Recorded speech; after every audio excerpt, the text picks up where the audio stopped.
రాష్ట్రంగా దౌర్భాగ్యం ఏంటంటే అధికారులు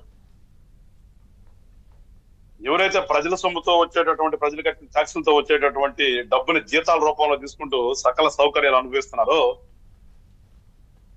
ఈ సోకాల్డ్ బ్యూరోక్రాట్లందరూ కూడా వాళ్ళ స్వార్థము, వాళ్ళ అవినీతి, వాళ్ళకి ఏది చక్కగా జరిగిపోతుందో దానికోసం ఎప్పుడైతే మొదలుపెట్టి దేశంలో చేస్తున్నారో అక్కడి నుంచి కూడా ఈ దౌర్భాగ్యం వాళ్ళ నుంచి ఒక రకంగా చెప్పాలంటే రాజకీయంగా అంటుకుందాం అనిపిస్తున్నారు. ఎందుకంటే మన సిస్టంలో రాజకీయ నాయకుల పాత్ర ఎంత, అధికారుల పాత్ర ఎంత? ఆ అధికారులు ఎప్పుడైతే ఇట్లా తయారయ్యారో దానికి అనుగుణంగానే వీళ్ళు కూడా తయారయ్యారంటే నాకు అనిపిస్తుంటది అప్పుడప్పుడు చూస్తే. ఫస్ట్ సిస్టమ్ లో చేయాల్సింది ఆ సిస్టమ్ లో ఉన్నటువంటి ఈ సోకాల్డ్ ఎంప్లాయీస్ అంతా కూడా వాళ్ళు ఎప్పుడైతే అవినీతికి, రాగద్వేషాలకి, పక్షపాతానికి లోనై పనిచేస్తున్నారో ఒకదాని తర్వాత పరిస్థితి కాంప్లికేట్ అయిపోతుంది సిస్టమ్ లో. ఒకసారి తప్పు చేస్తే అది ఇంకోటి అట్లా అనుకుంటూ వచ్చి ఏమైందంటే మొత్తం సిస్టమే కొలాప్స్ అయిపోయింది. ఇవాళ పరిస్థితి అనిపిస్తుంది ఆంధ్ర రాష్ట్రంలో ముఖ్యంగా చూస్తే. ఈ కొంతమంది తయారైపోయారు, వాళ్ళకి ఏ పార్టీ నచ్చితే ఆ పార్టీకి కొమ్ము కాసేయటం, దానికోసమే పనిచేయటం. ప్రజల కంటే కూడా ఆ రాజకీయ నాయకుడి కోసం, ఆడి మెప్పు కోసం కానీ, లేదంటే వాడిని ఏ రకంగా రక్షించాలనే దానికోసం పనిచేయడం అనేది ఎక్కువ అయిపోయింది ఇక్కడ.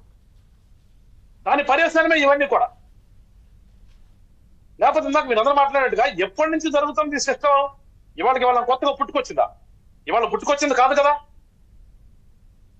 ఇన్ని దశాబ్దాల నుంచి జరుగుతున్నటువంటి సిస్టాన్ని ఇవాళ వాళ్ళు ఉంటేనే చేస్తారు, వీళ్ళు ఉంటేనే పని అవుతుంది.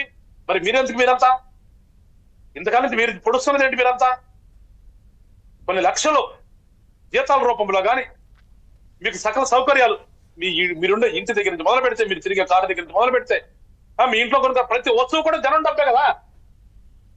మీరు చేసే అవినీతి రూపంతో కూడా దాచుకుంటున్నారు, రకరకాల ఆస్తులు కొనుక్కుంటున్నారు. ఈ జనం డబ్బుతో మీరు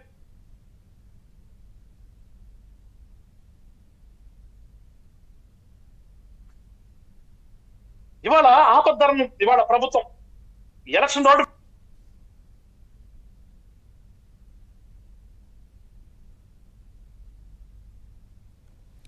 మ్యూట్ ఉన్నారు.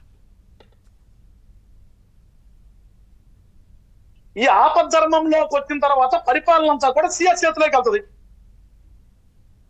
సిఎస్ ఎవరు చెప్పినట్టు వినాలి? ఎలక్షన్ కమిషన్ చెప్పిన ప్రకారం సిఎస్ నడుచుకోవాలి. కొన్ని సందర్భాలు ప్రభుత్వాన్ని నడిపించడమే కాకుండా ఏదైతే సిఎస్ ఎలక్షన్ కమిషన్ డైరెక్షన్స్ ఆ డైరెక్షన్ ప్రకారం నడవాలి. మరి అలాంటప్పుడు ఈ అత్యున్నత స్థానంలో ఉన్నటువంటి అధికారులు చేస్తున్న శాఖలు ఏంటండి? మన ప్రభుత్వం వచ్చినప్పటి నుంచి చూస్తున్నాం. ఈ జవహర్ రెడ్డి గారు భాగవతాలు కానీ, ఈ సోకాళ్ళు కొంతమంది వాళ్ళలో వాళ్ళ ఉన్నటువంటి ఎలక్షన్ కమిషన్ కూడా పెద్ద తీసేసేం పోలేదు. ఈయన కూడా వాళ్ళకి వచ్చేసి పలికిన ఆయనే. లోకల్ బాడీస్ ఎలక్షన్ దగ్గర మొదలు పెడితే ఇప్పటి వరకు కూడా వాళ్ళు చెప్పినట్టు చిన్న బ్యాచ్ ఇదంతా కూడా వీళ్ళు ప్రజల కోసం పనిచేయాల్సింది వదిలేసేసి వాళ్ళు కొమ్ముగాసే రాజకీయ పార్టీ కోసం పనిచేస్తున్నంత వింటే ఉంటది.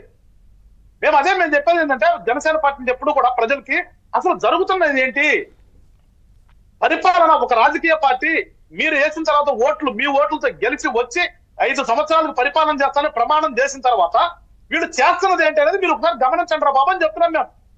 వాడేదో వచ్చేసి ఒకడొచ్చి బటన్ నొక్కాను, లేదంటే ఒకడొచ్చేసి పొద్దున్న ఏదో 2000 మీ చేతిలో పెట్టేశాను అనగానే అది కాదురా బాబు. అది అసలు మీకున్నటువంటి హక్కులు ఏంటి?